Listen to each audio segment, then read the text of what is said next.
Welcome to Taylor's International Hotel Guest Service Training. I'm your assistant from Office Manager Vanita. How may I call you? You can call me Alina. Okay, Alina, nice to meet you. Please have a seat there so we can start today's training.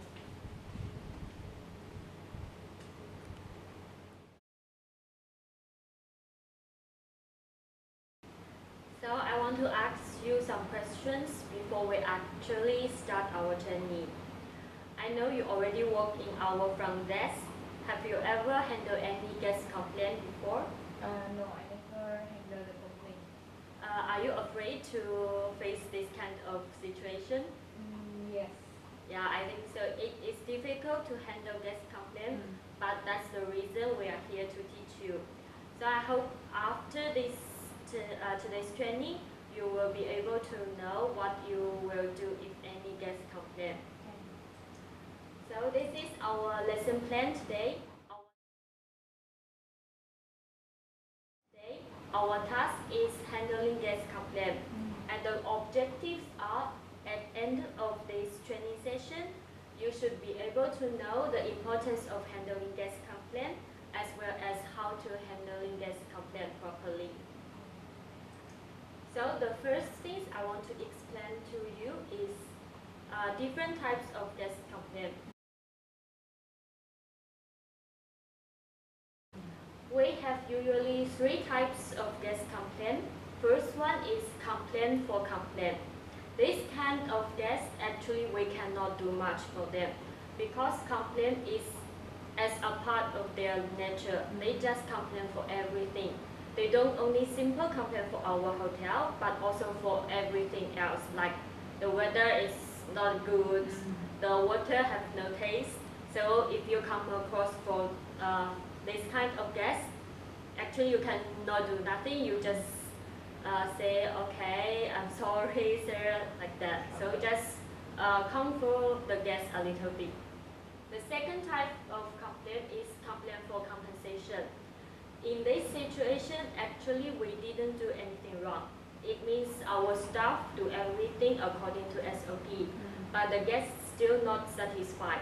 They say, the other hotel is better than yours, why you don't give me this or that. So normally this kind of guests, they want something complimentary or they want some discount. So this one is easier to handle because you just give them maybe a little bit things, they will be satisfied. Okay. The last one is the most difficult one. This one is what we focus today. It's complaint for failure of service provided. It means we did something wrong or we failed to deliver the service to the guest, so the guest become angry and the guest complain. So this one is most important.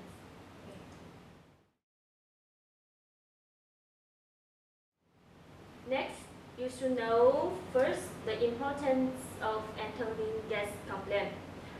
Guest complaint is not a bad thing, but we are not want to receive any guest complaint, but actually it's a good thing because it will give us opportunity to identify what's our problem in our system. Because if we don't have any complaint, we don't know what happened actually. And if we have any chance to change the situation, find the problem, and we will have the opportunity to improve ourselves. And the other thing is the complaint can also help us to develop the relationship with the guest. If the guest was not that happy at the first place, but we managed to solve the problem, and the guest can see we are really take care of them and we really want to do something to solve their problem, they will feel much happier. So it's good for us to build a relationship with the guest.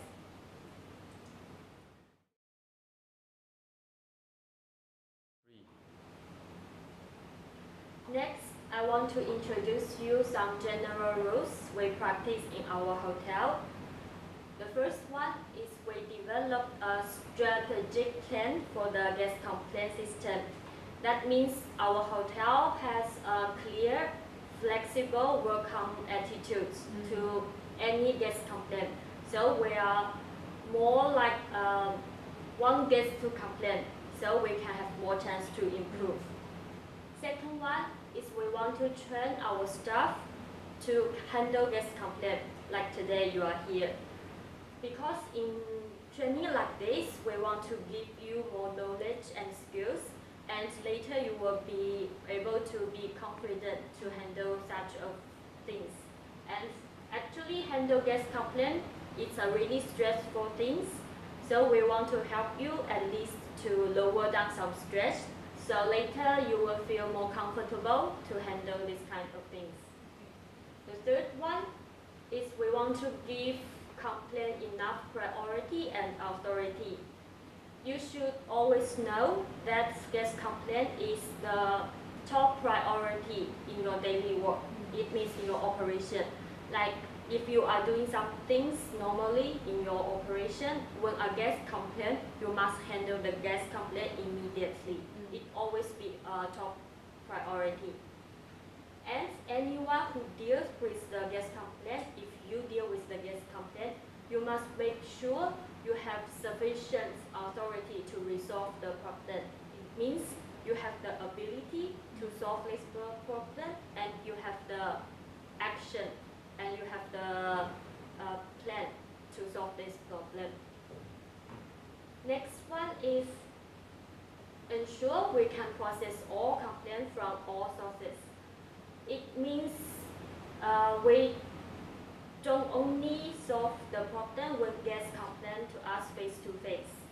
If the guest complain in email, on our website, or through phone call, we still consider it a complaint.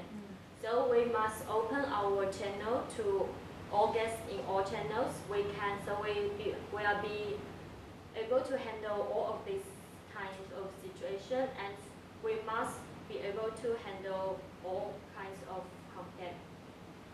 Next one is we set up a process to log and analyze all complaints and share with everyone. This one is we normally will have meeting or training like this. Then during this time we will share to everyone what happened in our hotel, which complaint we got, and what kind of solution we give to the guests. So everyone will know if they have similar situation, what they can do. So any question now? No. Okay. Next we will come to the specific steps you need to remember. If you need to handle a guest complaint. There are totally 10 steps, so I will go through with you one by one. The first one is listen with concern and empathy. If a guest complains to you, you must always listen to the guest and show your empathy to the guest. So don't be like, it's not that important, or it's not my business, so please don't do that. The second one is isolate the guest if possible. If a guest is really angry, the guest maybe shout at you. And in front office, there will be other guests also, so the other guests may overhear what happened.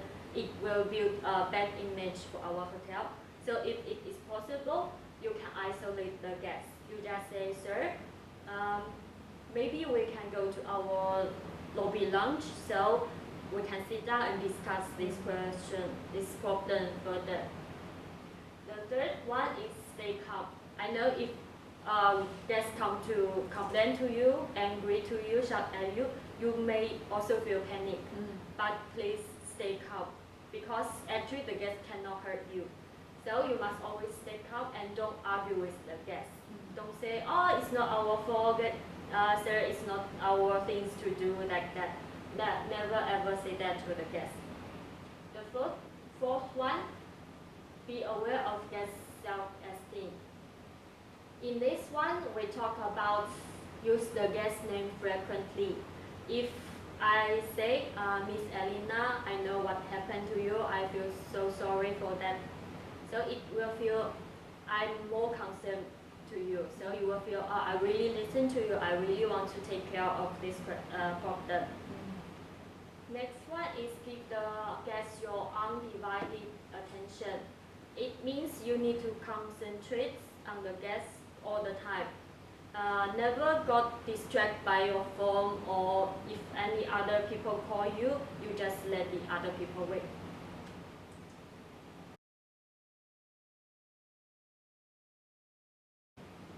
Now we come to the sixth one. It's a really important one.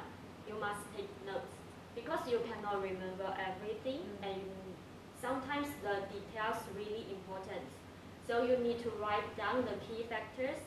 Then later you can refer to your notes, and maybe sometimes if someone else gets involved in the situation, you must share the information with the other. Also, when you take notes, the guests may cool down a little bit because the guests need to speak slowly, then can give you a chance to let you take down. So it's a good thing for you to have more information, and also for the guests. The next is tell the guests what can be the best time. You offer the guest choices, but you don't promise something that is impossible. Because if you promise something to the guest, but in reality you cannot do it, it will make the things worse and worse. 8. Set a approximate time. It means you need to tell the guest, like, sir, I will get back to you in maybe in 1 hour or in 2 hours. You need to tell the guest a specific time. You don't say, later I will contact you again. The guest will feel, oh, later, then when is the later? So you must always give a specific time, and you make sure you will get back to the guest in that time. Number 9 is monitor the progress. If you need to handle the problem to the others, you need to monitor how the problems goes. The last one, follow up. This one is really important. Sometimes you got the complaint, but you may pass it to the other college or your supervisor, and in this time it's better to you to follow up. Even the problem is solved, you may call the guest, just ask, may I know the problem is solved or not? The guest will think, it's okay, the staff there is still think about me, still want to solve my problem. Okay, this is starting for our today's training. There are 2 important reminders I want to tell you. The first one is you need to remember you should never make promise out of your authority. If you cannot do something, you just admit to the guest. Say, sorry, I cannot do it, it's not my duty, or it's out of my duty. So I will call my supervisor, or I will call my manager. It's good that you admit to the guest. Okay. The second one is be honest. Honesty is the best policy. If the guest feel your attitude, you want to help, that you are honest, it's good for the guest. Maybe the problem cannot be solved, but the guest still feel it's okay. Yeah. Any questions? I want to ask, when the guest complain to the staff, Yeah. and then sometimes we will have the guests who complain and do physical with us also. So how we can handle that type of guest? So if in that situation you are facing a really tough guest, the guest may really angry, shouting at you and in loud voice. But if the guest only shout at you, so that thing is you don't have any choice. You must listen because that is what we do now. But if the guest start use some bad words or the guest start touch you, the things become physical. And that is the time you need to inform your supervisor or you need to call the security. That time, where it's not a guest complaint anymore, it become a more serious thing. So that time you cannot handle the things by yourself. You need to ask for help for the other person. Okay. Okay, clear? Clear? Any other? No, I think. Okay, if you don't have any other questions, how do you think the training today? It's really helpful for the future. Okay, I think if you get what I taught in the training, so later you will refer to this training, then maybe it can help you if you have guest complaint. And once you have guest complaint, you just remember the step by step. I think you will be fine. Okay. Okay, so in summary, we did guest service training today, and we talk about how to handle guest complaint. I think you will be able to handle guest complaint properly. So I hope you can do it in the future. So our next training will be the same topic, but in next training we will do some role play. Okay. So we will have different situations, then different guests. So you will be the staff who handle the guest complaint. Okay. Is that okay? Okay. So the next training will be on next Friday, the same time. So I hope to see you there. Okay, thank you for coming to today's training. Have a nice day. Have a nice day.